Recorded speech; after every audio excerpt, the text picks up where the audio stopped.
Formal ఫార్మల్గా వర్ధంతి నాడు మొదలైంది 5 సంవత్సరాల క్రితం. 5వ వార్షిక సంచిక 5 సంవత్సరాలు బందైనా ఇబ్బంది అవుతుందో ఏదో రకంగా ఎంతకాలం వస్తుందో కరకాలం రావాలనే అయితే కోరిక ఉంది. కానీ అటువంటి సాహిత్యవేత్తల సహకారం ఉంటే కానీ ఇలాంటి పని జరగదు. ఉషాదేవి గారు చెప్పినట్టుగా కొంతమంది సాహిత్యవేత్తలకు సమయం లేదంటారు. కాబట్టి వారికి నేను ఇలా కొంచెం సమయమైనా కల్పించగలగాలి, లేకపోతే వారిని మెప్పించగలగాలి. రెండు టైం చూద్దాం.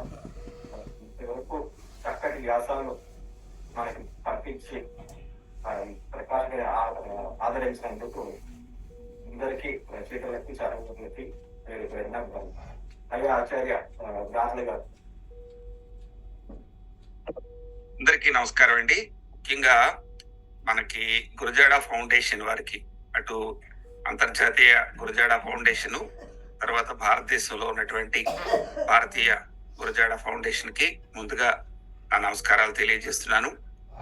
ఈరోజు మనం గురజాడ అప్పారావు గారి 110వ వర్ధంతి సందర్భంగా స్మృత్యంజలిగా ఆయన స్మరించుకోవడం, గుర్తు చేసుకోవడం కోసం ఈ అంతర్జాల సమావేశాన్ని పెట్టుకోవడం, ఆయనను మనం గుర్తు చేసుకోవడమే కాదు, ఆయనని ఒకసారి పునర్మూల్యాంకనం చేసుకోవడం అని మనం ఈ సభను భావించాలని అనుకుంటున్నాను. ముఖ్యంగా ఈ ప్రకాశిక లేదా గురజాడ వారిని అంతర్జాతీయంగా మొదట్లో ప్రాచుర్యంలో తీసుకొచ్చినటువంటి వారిలో మా గురజాడ అమ్మవారు, గురజాడ అరుణమ్మ వారు చాలా విశేషమైన కృషి చేశారు. కళాశాల స్థాయిలో, విశ్వవిద్యాలయ స్థాయిలో చాలా కృషి చేసి గురజాడ వారి మనవరాలు అనేసరికి ఎక్కడ లేని ఒక కాన్సన్ట్రేషన్ కూడా మా అందరికి పెరిగింది. ఆ మేడంతో మాట్లాడాలన్నా, కార్యక్రమాలు చేయాలన్నా చాలా ముందుకు వచ్చారు జనం.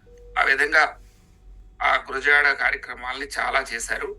వారికి నా ప్రత్యేకమైన నమస్కారాలు తెలియజేస్తున్నాను.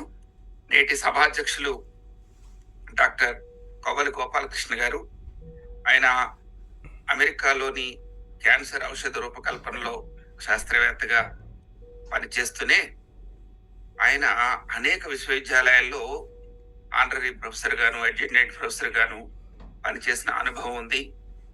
తర్వాత క్యాన్సర్ కి సంబంధించినటువంటి పీర్ జర్నల్ ని నడిపినటువంటి అనుభవం ఉంది. ఆ అనుభవంతో గురజాడ అప్పారావు గారి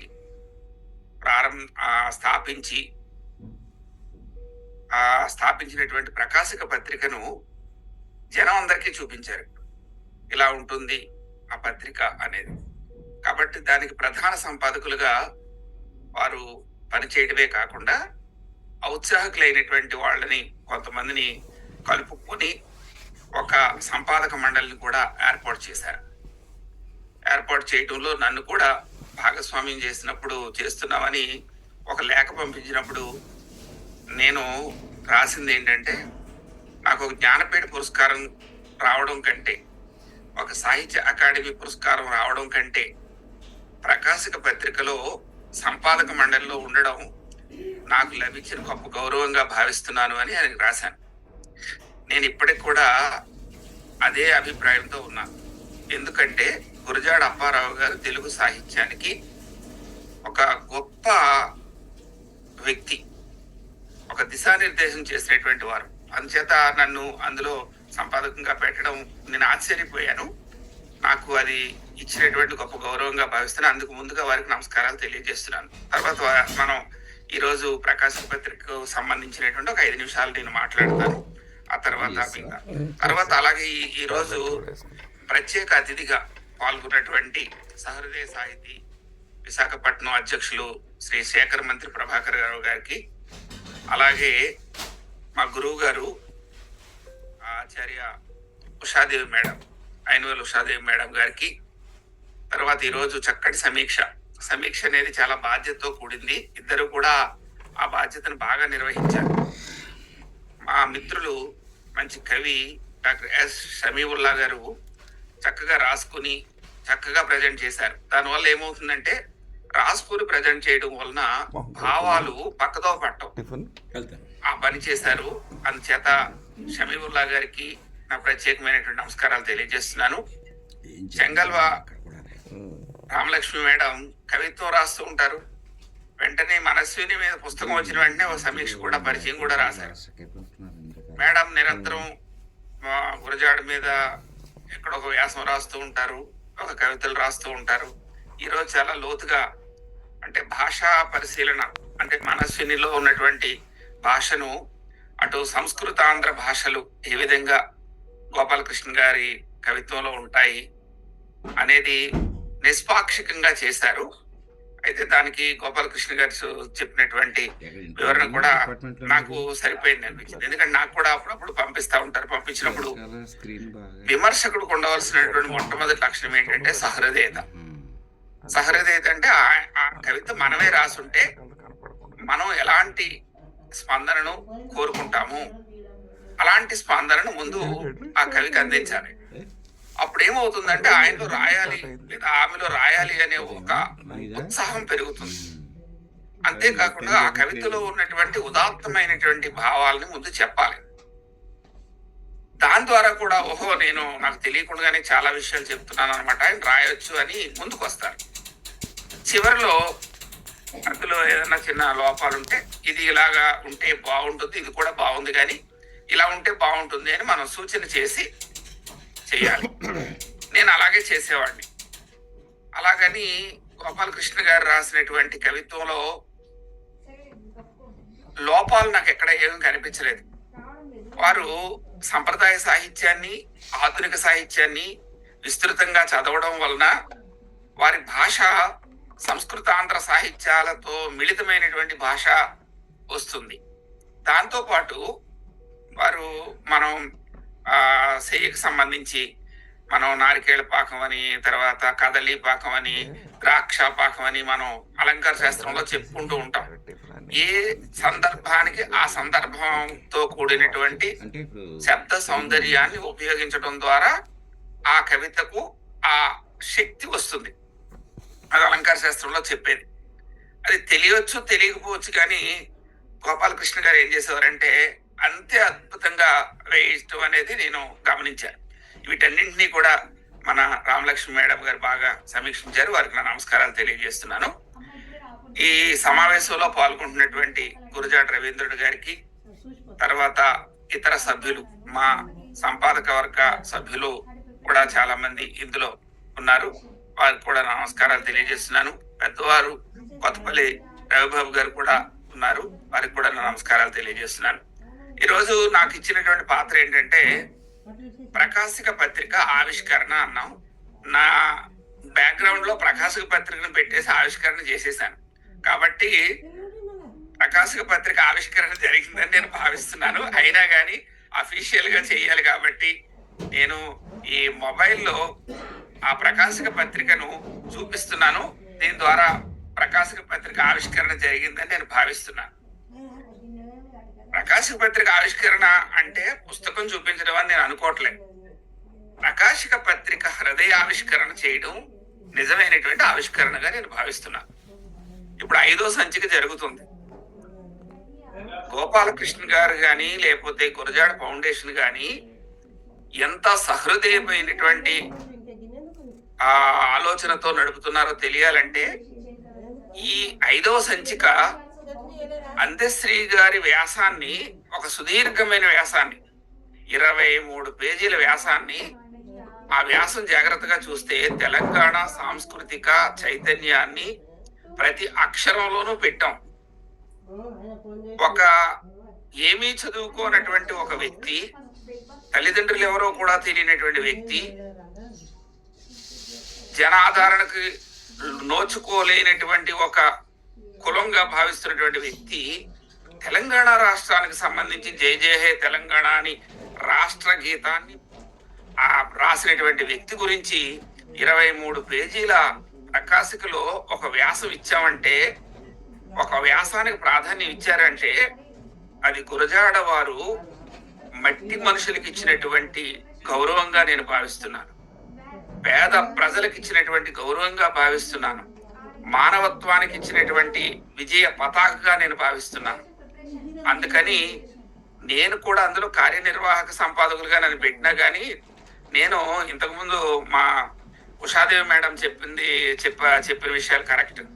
నేను వ్యాసం రాసేటప్పుడు నేను అన్ని పరిశోధన పత్రాలు రాస్తాను, విమర్శ వ్యాసాలు రాస్తాను, కానీ పేరుకేమో ఈయన సైంటిస్టు డాక్టర్ గారు, కానీ ఎడిటింగ్ చేసేటప్పుడు ఎవరిదైనా సరే ఎడిటింగ్ లాగే పనిచేస్తారు ఆయన. గోపాలకృష్ణ గారు, దార్ల గారు ఇక్కడ ఇలాగుంది ఇక్కడ ఇలాగుంది అని ఓపెన్ గా చెప్తారు, చర్చిస్తారు. ఇది ఎందుకు ఇలా మనం అలా అనుకుంటున్నాం, ఇలా వేసుకుంటున్నాం అని. చాలా నిజంగా ఎడిటర్ చేయవలసినటువంటి పనిని చాలా బాగా నిర్వహిస్తారు గోపాలకృష్ణ సారు. నేను ఆయనతో కలిసి పనిచేసినందుకు నేను చాలా నేర్చుకున్నాను. ఓహో, మనం ఏ విధంగా మనం భాషను ఎడిటింగ్ చేసుకోవాలి, ఎలాంటి భాషా పదాలను వాడాలి, పత్రిక ఎలా వాడాలి, ఇవన్నీ కూడా. అంతకుముందు అరుణమ్మ గారు ఆధ్వర్యంలోను, తర్వాత అందరి ఆధ్వర్యంలో అప్పుడు విహారి గారు, సింహన్న గారు, సాంబశివరావు గారు, వీళ్ళందరూ ఒక ఎడిటోరియల్ బోర్డుగా ఉండి, మా శర్మ గారు, ఇటువంటి వాళ్ళంతా ఉండి చాలా వ్యాసాలు, విస్తృతంగా వ్యాసాలని ప్రచురించేవారు. అంటే వచ్చిన వ్యాసాలన్నీ కూడా ప్రచురించి ప్రకాశక పత్రికను ముందు జన ప్రాచుర్యంలోకి తీసుకెళ్లారు. అంటే జన బాహుళ్యానికి బాగా పరిచయం చేశారు. ఆ తర్వాత గోపాలకృష్ణ గారు దీన్ని చాలా జాగ్రత్తగా, ఎందుకంటే వ్యాసాలు చూస్తే పాత వ్యాసాలు 150 సంవత్సరాలు అయింది. గురజాడ వారు 150వ సంచికి కూడా వచ్చింది. ఆ విజయనగర మహారాజా వాళ్ళు సందర్భంగా ఒక సంచికి కూడా తీసుకొచ్చారు. ఇంతకు ముందు ఐదోల్ మేడం, ఉషాదేవి మేడం గారు చెప్పినట్టు ఆ మొదలు నాగభూషణ్ శర్మ గారు 1000 ఏళ్ల కన్యాశుల్కం మీద పెద్ద వ్యాస సంపుడు తీసుకొచ్చారు. ఇలా చాలా వ్యాసాలు ఉన్నాయి. ఆ వ్యాసాల పుస్తకాల నుంచి తీసుకొని పేర్లు తీసేసి ఆ వ్యాసాలనే వీళ్ళ పేర్లతో పంపిస్తున్నటువంటి వ్యాసాలు కూడా చాలా వ్యాసాలు మా సమావేశాలు నిర్వహించేటప్పుడు, సదస్సులు నిర్వహించేటప్పుడు గమనిస్తూ ఉన్నాం. అటువంటి వ్యాసాలన్నింటినీ కూడా గోపాలకృష్ణ గారు వడపోత పెట్టేశారు. ప్లాజరిజం ఎక్కడ జరుగుతుందో ఆయన మైండ్కి తెలిసిపోతుంది. అన్ని వ్యాసాలు చదువుతారు. చదవడం వలన వెంటనే క్యాచీ అనమాట. ఈ వాక్యానికి మధ్య తేడా ఉంటే కూడా పట్టేస్తారు ఆయన. ఈ వాక్యం ఎక్కడో దార్ల గారు, ఇది ఎవరో మొత్తం మీద చూసి రాసిన వాక్యంలా ఉంది, ఆయన సొంత వాక్యంగా లేదు, ఈ భావం చూడండి సొంత వాక్యంగా లేదు అని చెప్పి పట్టేసి ఈ వ్యాసం ఆయన ఎవరు పాత పత్రికలో నుంచి ఏదో తీసుకుని రాశారే తప్ప ఇది స్వతంత్రమైన ఆలోచనతో వచ్చింది కాదు అని చెప్పి ఐడెంటిఫై చేయడంలో ఆయన ఈ ప్లాజరిజాన్ని బాగా పట్టుకోగలుగుతారు. అంచేత ప్రకాశిక పత్రికలో ఒక వ్యాసం రావాలి అంటే, వచ్చింది అంటే చాలా ప్రామాణికమైనటువంటి వ్యాసం అయితే తప్ప రాదు అనేది నేను ఈ 5 ఏళ్లలో నేను గమనించినటువంటి ఒక ప్రధానమైనటువంటి అంశం. అయితే ప్రకాశిక పత్రిక చేసినటువంటి గొప్ప పని ఏంటంటే, నేను అబ్జర్వేషన్ చేసింది, ఒకవైపు వ్యాసాలను తీసుకురావడం. ప్రకాశిక పత్రిక కాబట్టి గురజాడ అప్పారావు గారి గురించి రాసినవే కాదు, ఒక తెలుగు సాహిత్యంలో ముఖ్యమైనటువంటి ప్రధానమైనటువంటి కథలు వారు అనిపించినప్పుడు ఆ కథలు తీసుకొచ్చి ఆ కథల మీద ఒక వ్యాసం రాయించి ప్రముఖుల చేత తీసుకురావడం ద్వారా సాహిత్యానికి ఒక నిర్మాణాత్మకమైనటువంటి కృషి చేశారు.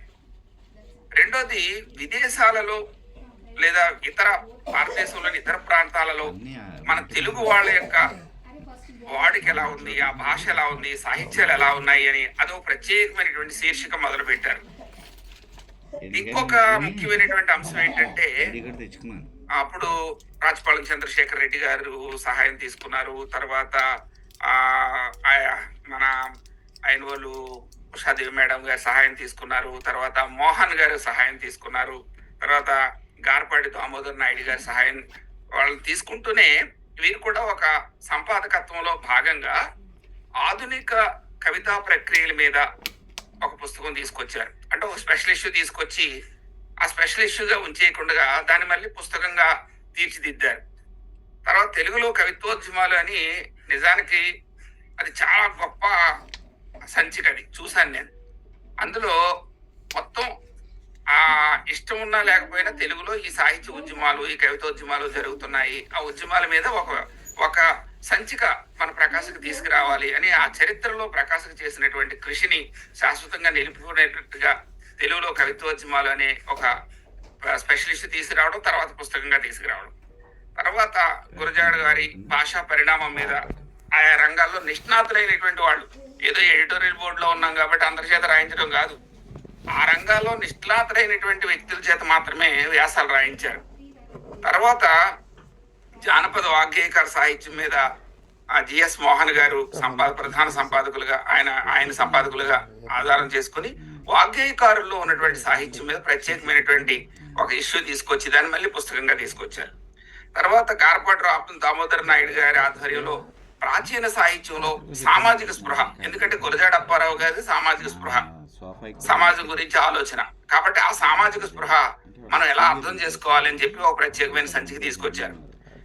దీంతో పాటు ఆధునిక వచ్చిన లఘు కవిత ప్రక్రియల మీద ఒక ప్రత్యేకమైనటువంటి 2 సంచికలు తీసుకొచ్చారు.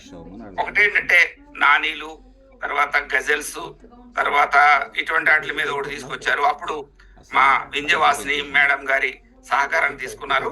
నేను గమనించింది ఏంటంటే ఎక్కడైనా కొంచెం సహాయం తీసుకుంటే ఆ సహాయానికి సంబంధించింది ఆ ఎక్నాలజ్మెంట్ చేయడం అనేది గోపాలకృష్ణ గారి నుంచి మనం నేర్చుకోవాల్సిన గొప్ప అంశం.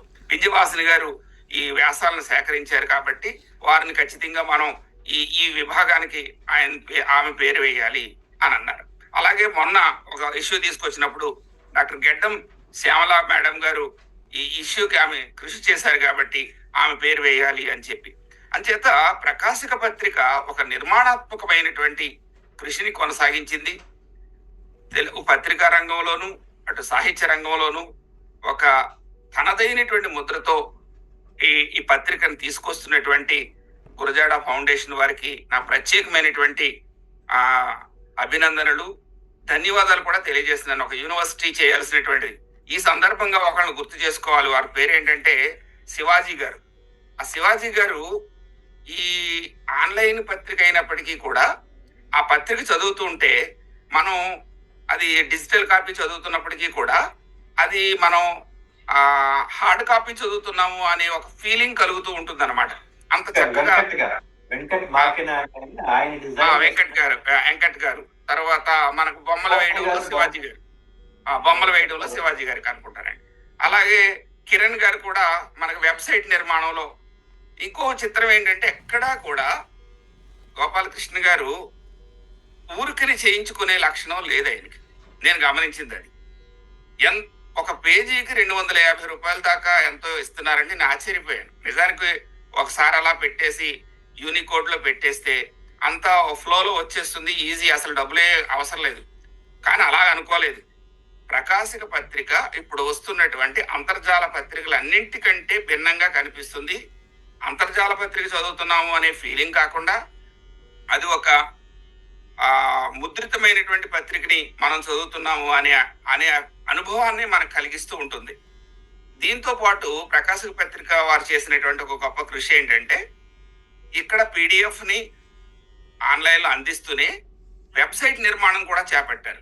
వెబ్సైట్ నిర్మాణం చేపట్టి అందులో యూనికోడ్లో కూడా మనకి ఏదైనా అర్జెంటుగా ఒక వ్యాసం ప్రచురించాలి అంటే కొన్ని శీర్షికలు పెట్టి అక్కడ కూడా ఎప్పటికప్పుడు ప్రచురించడం ద్వారా అంటే 3 నెలల వరకు వెయిట్ చేయాల్సిన పని లేకుండా ఆ సందర్భం వచ్చిందంటే ఆ సందర్భానికి సంబంధించినటువంటి ఒక వ్యాసం కానీ కవిత కానీ ఆన్లైన్లో ఎప్పటికప్పుడు ప్రచురించేలాగా ఏర్పాటు చేస్తున్నారు.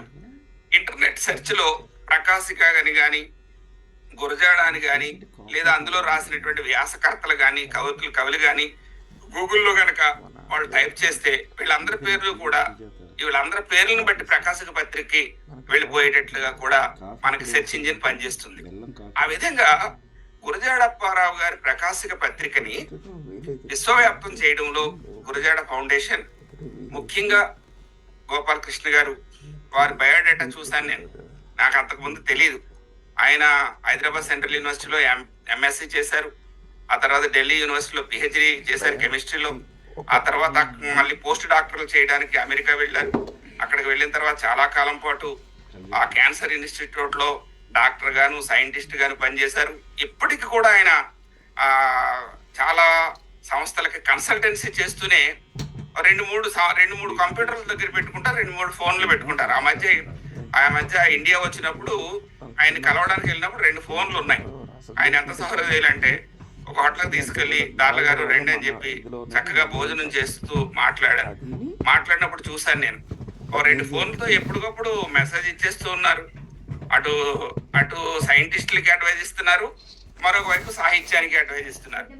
ఆ విధంగా ఇంత గొప్ప వ్యక్తి ఈ ప్రకాశక పత్రికకు ప్రధాన సంపాదకుడుగా ఉండడం మనం ఆ పత్రిక చేసుకున్నటువంటి గొప్ప అదృష్టంగా నేను భావిస్తున్నాను. తెలుగు సాహిత్యానికి గొప్ప రచనలు అందించారు. ఇంకా మేడం గారు అయితే, అరుణ మేడం గారి గురించి చెప్పనవసరం లేదు. చాలా సమావేశాలు యూనివర్సిటీ స్థాయిలో నిర్వహించడానికి వారు చాలా కృషి చేశారు. వాళ్ళందరితో మనకి నన్నయ్య యూనివర్సిటీలో అయితే ఒక సెమినార్ నిర్వహించి ఒక స్పెషల్ ఇష్యూలు తీసుకొచ్చారు. అక్కడ ఇవి ఇంకా ఆన్లైన్ లో దొరుకుతూ ఉన్నాయి. అలాగా మేడం గారు చాలా విశేషమైన కృషి చేశారు. ఈ విధంగా ప్రకాశక పత్రిక కృషిలో గురజాడ ఫౌండేషన్, ఇంకా కనిపించిన సభ్యులు ఎవరైనా ఉంటే నాకు తెలీదు, వారికి కూడా నా నమస్కారాలు తెలియజేస్తున్నాను. నేను నిజంగా ఇందులో చాలా చిన్న పని చేసినా గానీ నన్ను ఒక సంపాదక వర్గంలో పెట్టి నన్ను గౌరవించినందుకు ఈ గురజాడ ఫౌండేషన్ కి, గురజాడ కుటుంబానికి నా ప్రత్యేకమైనటువంటి ధన్యవాదాలు తెలియజేస్తున్నాను. నమస్కారం. ధన్యవాదాలు సార్. లాభం గారు, మీరు ప్రకాశకని పరిచయం చేయడం, పునఃపరిచయం కూడా చేశారు. చాలా సంతోషం. ధన్యవాదాలు. చాలా విషయాలు ప్రకాశకంలో వచ్చిన అంశాల గురించి చెప్పారు. ఒక విషయం మాత్రం మళ్ళీ మీరు చెప్పిందే నేను చెబుతాను. ఏమంటది, ఈ సంచిక తీసుకొచ్చేయడానికి నాకు కొంచెం అంత సమయం దొరకలేదు. కానీ ఒత్తిడి వల్ల లోపుగా అందశ్రీ గారి గురించి ఒక వ్యాసం రాయించండి ఎవరితోటైనా అని నేను వేయాలి, ముఖచిత్రం వేద్దాం అనుకున్నాను. కానీ వ్యాసం కూడా రాస్తే బాగుంటుందంటే ఆయనే ఆ పని తీసుకుని సుదీర్ఘమైన కాంప్రహెన్సివ్ గా మొత్తం అన్ని సమగ్రంగా అందులో అన్ని విషయాల జీవితం, ఆయన అందశ్రీ గారి సాహిత్యం గురించి కూడా మంచి వ్యాసం రాశారు. అది ఈ పత్రిక ఈ స్పెషల్ ఇష్యూకి అక్టోబర్, నవంబర్, డిసెంబర్ సంచిక, గురజాడ వర్ధంతి సంచిక, ప్రకాశిక జయంతి సంచిక ఈ రెండింటికి సమన్వయం చేస్తూ అందశ్రీ గారి మీద రాయండి. నాకు జనరల్ గా ఎవరైనా గురజాడ గురించి రాస్తానంటే గురజాడ గురించి మళ్ళీ రాయొద్దంటే, గురజాడ గురించి అందరికీ తెలుసు, గురజాడ సాహిత్యం గురించి రాయడం అంటే వ్యక్తుల గురించి ఏంటంటే